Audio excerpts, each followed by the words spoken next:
এরপরে প্রশ্ন হলো, কথায় কথা দুষ্টমি করে স্ত্রী যদি স্বামীকে ভাই ডাকে, স্বামী যদি স্ত্রীকে বোন ডাকে, ভাই বোন ডাকাটা শরীয়তের দৃষ্টিতে জায়েজ নাকি না জায়েজ?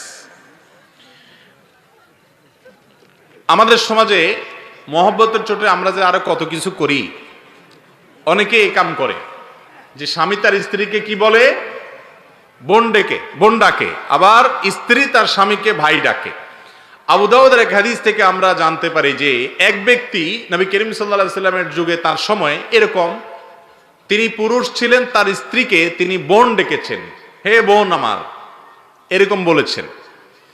তো এই ডাক শুনে নবী করিম সাল্লাল্লাহু আলাইহি সাল্লাম তাকে নিষেধ করেছেন যে এভাবে ডাকবা না। অতএব স্বামী স্ত্রী একে অন্যকে কি ডাকবে না, ভাই বোন বলে ডাকবে।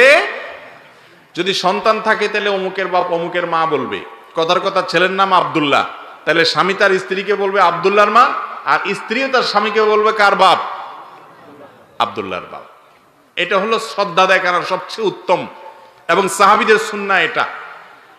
আর অন্য কোনো উপায়ে তো ডাকতে পারেন। আমাদের দেশে আপনার সাধারণত গ্রাম দেশে দেখা যায় এখনো মা চাচিদের মধ্যে এই প্রচলন আছে যে মুরব্বীদেরকে স্বামীদেরকে ডাকার সময় কি বলে,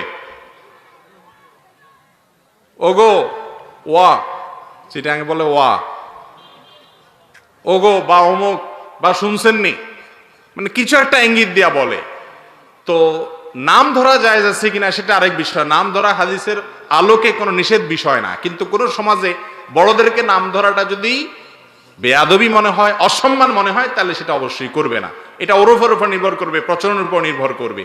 কিন্তু খোলাসা কথা হলো স্বামী স্ত্রী একে অন্যকে ভাই বা বোন বলে ডাকবে না, ডাকা উচিত না।